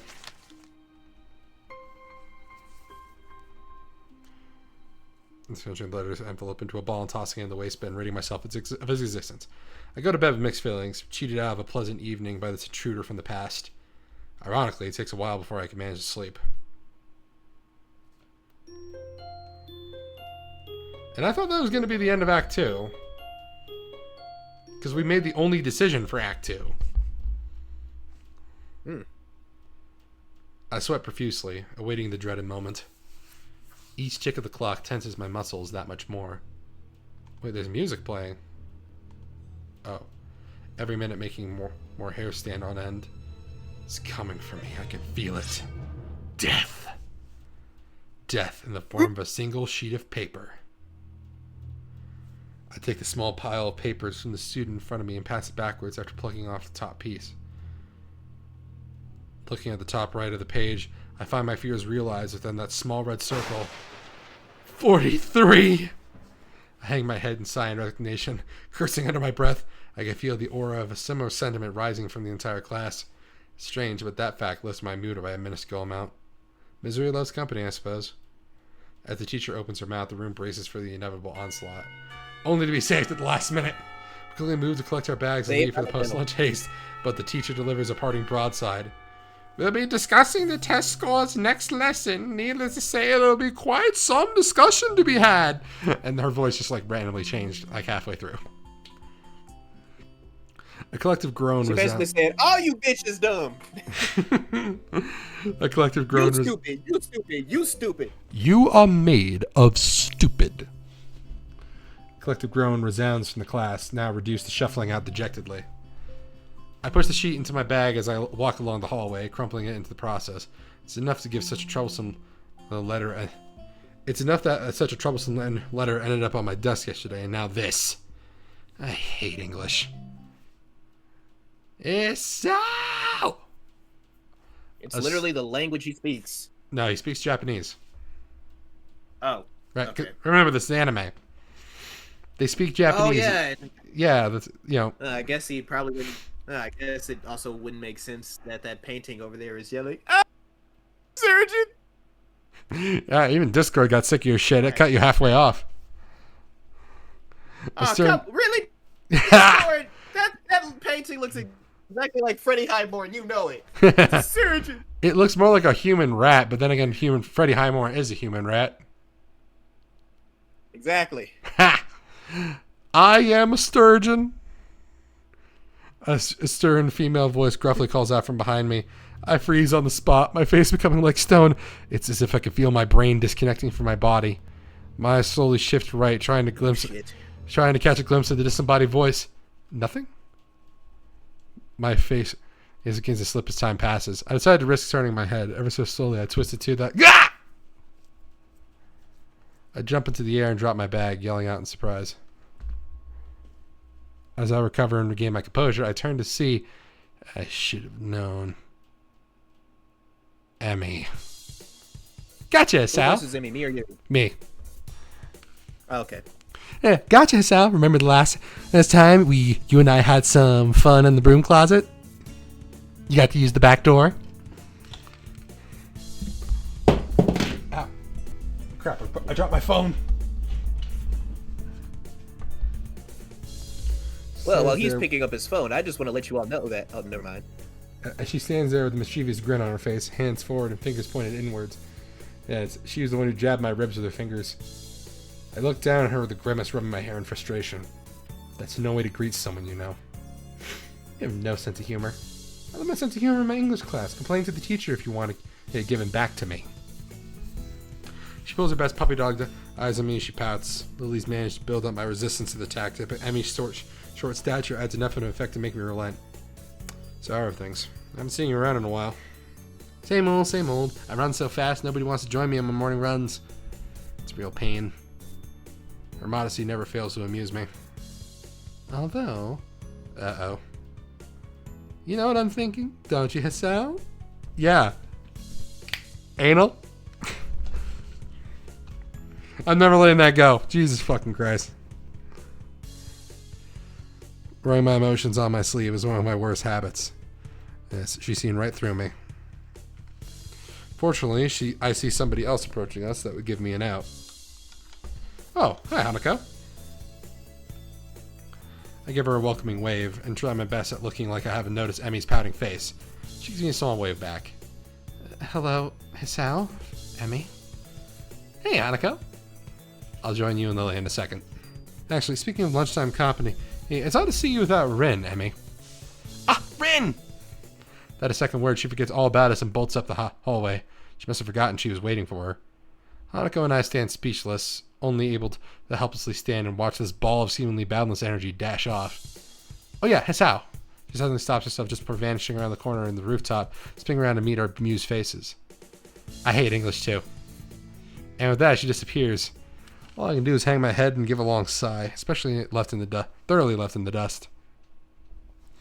I hear a short giggle coming from behind me. I turn to see Hanako smiling at the corner my attacker rounded. I pick up my drop bag from the floor and quickly dust it off. Afternoon. Been busy? You don't like English? Nah. I had a test on it a while back and Emi caught me brooding about the results. Sorry. She averts her gaze, guilt written on her face. A casual observer would think she'd just accidentally reminded me of a dead relative. Come on, it's not your fault. How are you doing in it? She looks up, though still avoids meeting my eyes. Alright, I suppose. An awkward silence passes. They all seem too common around Hanako. Oh, Lilly asked if you like to join us for lunch on the roof? I guess I don't exactly have any pressing engagements to attend to. Sure, I'll be right up. I'll go get my lunch from the cafeteria now, then. Well, you don't need my approval to leave, you know. Okay, I'll be going then. She gives a skittish reply, small nod, and quickly makes off towards the cafeteria. I guess she must have forgotten to bring lunch today. As I walk through the hallways, more and more students start to come out of the classrooms and past me, going in the same direction Hanako went. By the time I manage to make it upstairs, I'm having to push my way past a busily chatting throng of students. I finally managed to get past the last of the crowd and round the staircase, slumping slightly in relief and slowing my pace before I open the door to the roof. Ah, damn! I momentarily avert my eyes, all but blinded by the harsh summer sun. Huh? I slowly regain my vision, the surroundings finally take form, and I begin to realize this is a really awkward setup for a fivesome. Jesus fucking Christ. Lilly, Emi, and Ren sit together on the rooftop, and at the top of the hilltop forest has a round Yuuko visible past the fence around them, as if to frame the view. Hey, Hisao. Lilly and Ren give a quick nod of acknowledgement and a nod of greeting respectively. I start walking toward the rather mismatched trio, but can't help marveling at the speed at which Emi devours the rest of her half-eaten banana, because she's also really good at eating other banana-shaped objects. What the hell's wrong with me today? A lot. Hey, strange to see you three together like this.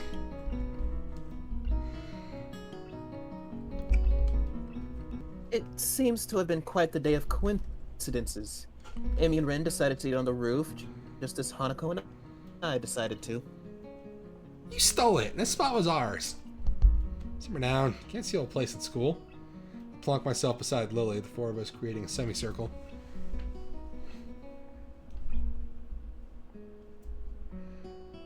Oh, sorry, I forgot I voiced Ren. I think she is right. You too? The butterfly is her accomplice. The butter... I glance around. Sure enough, a small yellow butterfly floats across my field of vision. So tell me, how does butterfly help Lilly steal the spot? It scouted out our conversation and told her. Ren totally believes in aliens. Oh yeah, she definitely is a fan of Animorphs. Okay, actually I can see that. I need to read Animorphs again. I should have known better than to expect sound reasoning from Rin. Regardless, I guess it wouldn't hurt to play along. So you're telling me she can talk to butterflies? There are people who can talk to horses called horse whisperers.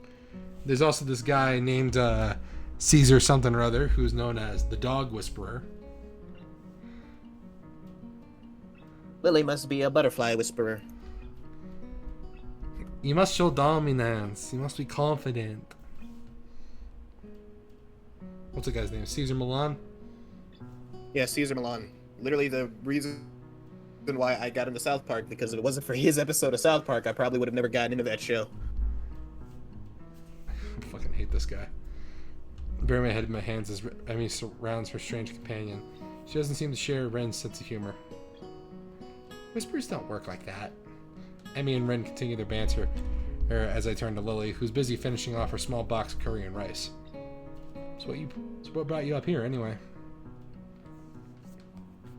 A little fresh air every now and again doesn't hurt. Ah! Emmy breaks off from her vain attempts to introduce the concept of logic to Ren. That was why we came up here, too. Something tells me it was her idea alone, and that Ren only got dragged up here on Emmy's whim. Then again, the same could probably be said of Lilly and Hanako. Now, we can share. And not just the spy, but he the might man. just be one man. Last we both had man jokes lined up. No, we can share. The creaking of the door of the roof can be heard as she says the words. A moment of silence falls over us as everyone's attention focuses on the figure appearing from it. Hanako slowly walks over to us as her eye is pinned to the ground, silently ruining the attention she's attracting. She tenses, just barely, when her eyes meet Ren's. I can't help raising an eyebrow as she walks over to us and sits next to me, doing her utmost to avoid looking up even as she brings her cafeteria bread to her mouth.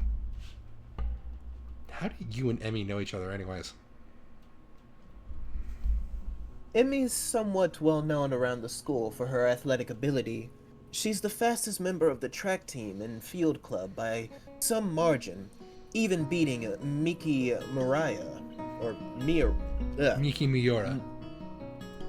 Miura at the track meet last week.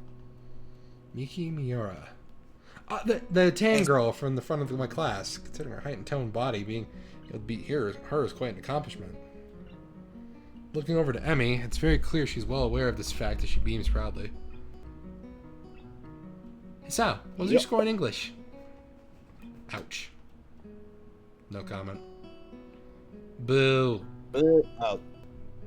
She puffs her cheeks out and pouts. It doesn't take long for her to bounce back. Alright, if I tell you mine, you'll tell me yours. Deal? Fine. Okay, on the count of 3, we'll say our results. 1, 2, 3. 32. I beam a mischievous grin. Ah! Evil! Evil!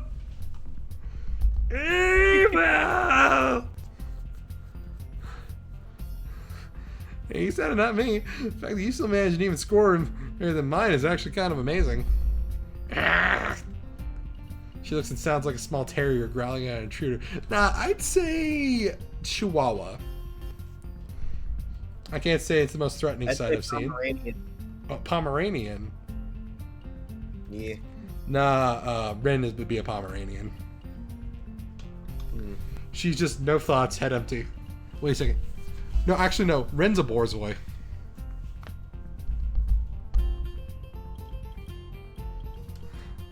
Either way, scoring higher than 32 isn't something to boast about, much less scoring below it for any subject. Yes, Lilly. Sorry, Lilly. I could help you with your English if you'd like. It would be my pleasure to. No, it's fine, but I appreciate the thought, really. Lilly looks slightly deflated, her hopes of imparting her knowledge dashed. Judging from the badly hidden laughter of the rest of us, neither she nor Lilly seem to have garnered too much pity. As I sit, Even her titties got smaller. as I sit happily laughing, though, I feel a sudden cut off as my chest clenches. God damn it! No, Arrhythmia! We were having fun! I sit in silence for a few seconds. God damn it. All my concentration forced on my heartbeat. It's only a small pain, but the ache feels like it's growing. Breathe deeply. Breathe deeply. I glance upward to try and keep at least some of my attention on my surroundings. See Emmy suddenly freezing when she notices the expression of pain on my face out of the corner of her eye. Hey, Sal, are you okay? Yeah, Nothing. Being around all these very, very attractive girls is giving me a literal fucking heart attack. You killed me with your adorableness. Fuck you. I look back and redouble my efforts to try and stay calm, clenching my fist to try and dull the pain. If you girls think it'll save me, I need you to take off my pants and go one at a time on my balls.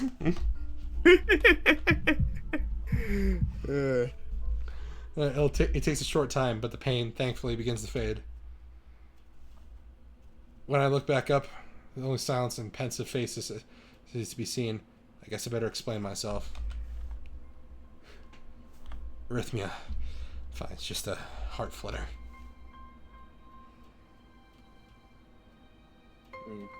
Are you sure? Should we get the nurse? Taking her cue, Hanako quickly picks herself up and begins to dash to the door. Hanako, stop! Lilly, I'm fine.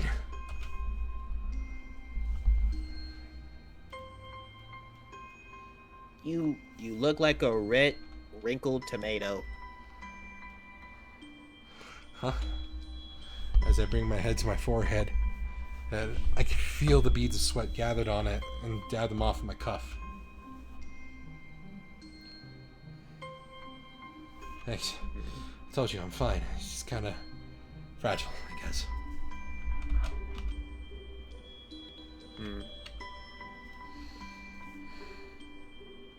The entire atmosphere has changed from one of gaiety to downcast faces. The situation being too awkward for anyone to know how to react. Of course, the whole thing is thanks to me. It just had to happen now, around others. Gaiety. Oh, Emmy. Oh, Emmy.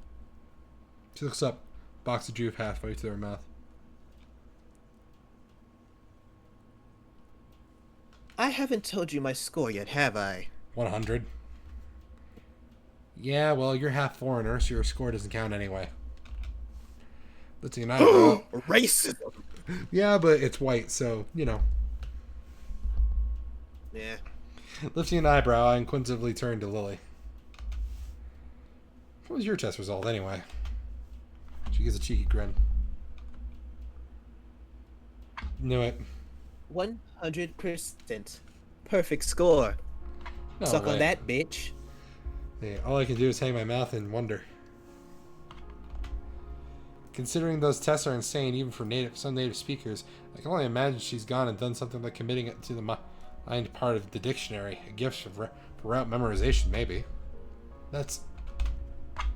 See, only someone part foreign could score that good. See... Lee and I grim at Emmy's expense. As her reaction identical to mine when I first tripped up on a little landmine. At least foreign ancestry does raise a point, though.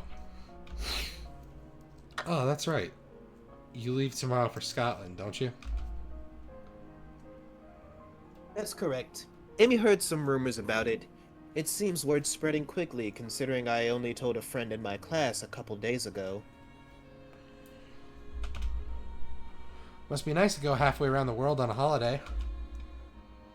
Hey, could you buy me something while you're there?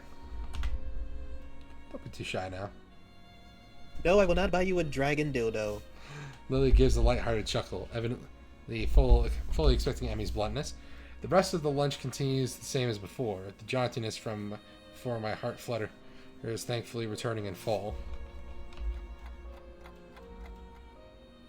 As everyone flies off with the appropriate farewells, only Lilly and I are left. Hey, Lilly? She packs the last of her things into her bag and clips it shut, before perking her head up slightly.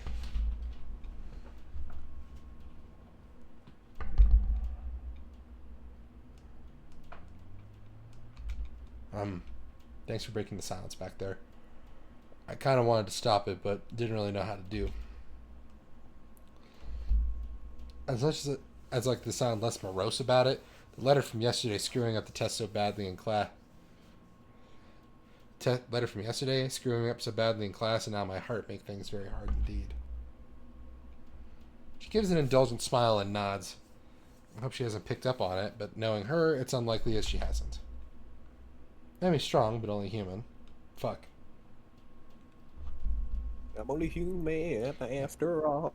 I'm only human after all. Me after I... blame me. How do those memes normally go?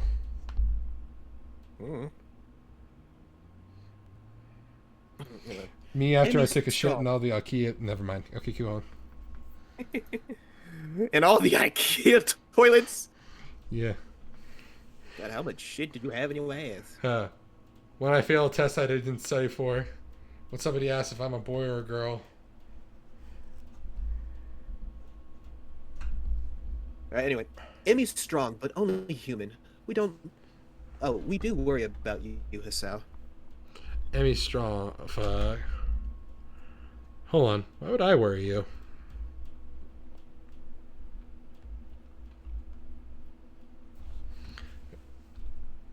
Her smiling face collapses, becoming uncomfortably serious. Hisao, we are not ignorant of your situation. Did you hear me? Yeah. Unlike... She suddenly cuts herself short, unsure of whether she should say what she intends to. I give a weak smile and rest my hand on her shoulder. Don't. It's enough that I worry about it. I don't want you to shoulder my burden. But... If you all worry about it, I have to worry about your worrying, if that makes sense. I'm fine, okay?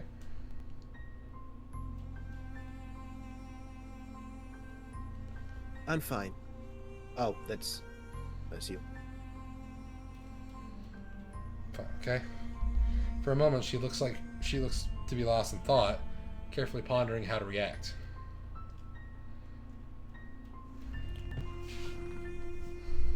Hisao, do you have any paper left from your foods package?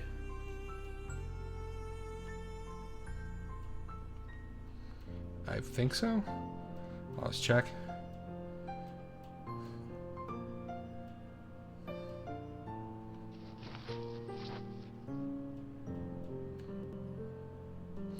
I rummaged around in my bag for the leftovers from lunch, eventually finding a paper square for my sandwich package. My eyebrow raised and my expression rather quizzical, I gently place the square into Lily's hand. Without another word, she brings her fingers around it and feels out its edges. This should be large enough. Both of us seated on the roof, the minutes to the lesson ticking away, she proceeds to lay the item on the ground and begin her work in earnest. Wrapped in silence, I watch her fingers move about in the small square with amazing dexterity. Small fold here, large fold there.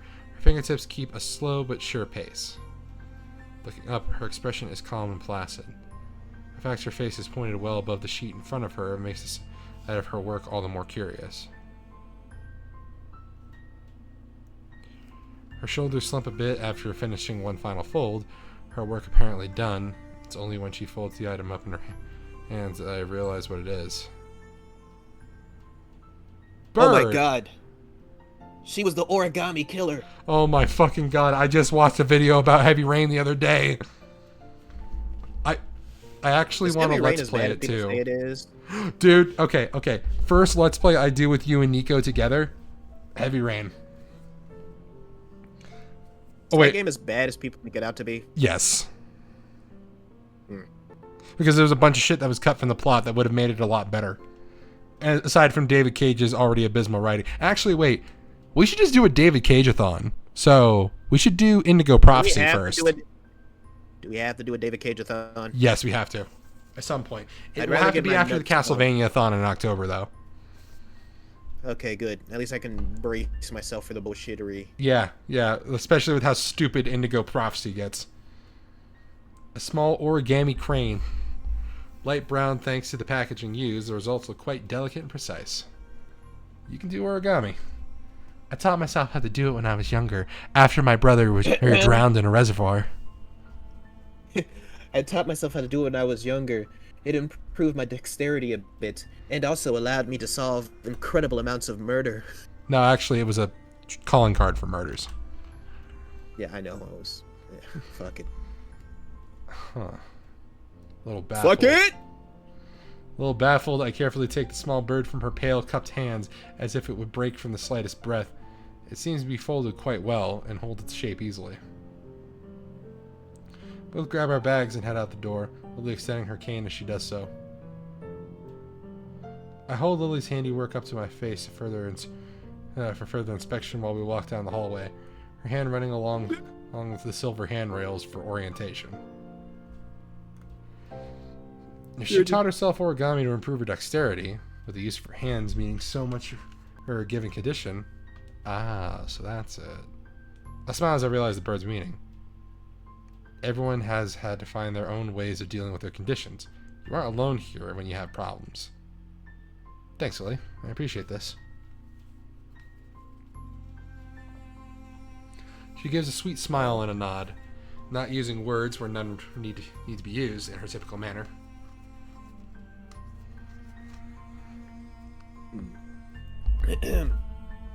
All I ask is that you take care of yourself, Hisao. Don't worry, I will. Promise? Promise. With that, we part ways. To be honest, Surgeon. I don't know what annoys me more. The fact that I could die at any moment, or the fact that everyone knows that. I guess I'll just take each day as it comes. It's not like I'm gonna die tomorrow. As the unexpected present in my hand reminds me, I'm not alone here. Even though I may be like this, I'm not alone. If anyone worries, I'll smile. I'll smile enough for all the worries to go away. So Hisao was basically a million before a million. Got it. A million before a million. You know who I'm referring to, right? No, I don't. I really don't. The dude from My Hero Academia. Yeah, I don't watch My Hero Academia. I have a life. How dare you? Okay. Well, anyways, it's been about 2 hours, and I am starting to get a little tired, so I'm just gonna call it I here. keep forgetting how long these Katawa Shoujo episodes are. Because we're reading shit. But I honestly thought we were gonna get to the end of Act 2, but I guess that'll happen next time. Anyways, that has been Katawa Shoujo from us again. Finally getting back into it, and I'm gonna try to be recording more. I don't want to say sorry for lack of uploading. My dog died, but I already said that in my Skyrim video that no one fucking watched. So, Yeah, that's kind of the thing. We've gotten into the habit of acting like we already made it type of YouTubers, but in reality, nobody really watches our shit, so we can just make stuff whenever until eventually we blow up, and then we actually have to be punctual. Yeah, but actually no. Even then, I'm just gonna keep my own fucking schedule. Yeah, true. They will wait on hand and fucking foot for me. All right. You will beg for my dick. I will have a JonTron level schedule, except I'm not going to accidentally say... No, not even accidentally. I'm not going to say race of shit, period. So, thank you all so much for tuning in. I've been the Velvet Sparrow. He has been Heart Hero. Thank you all so much for watching. Everything we say, everything we sing, everything we do. We do it for love. All right. Bye.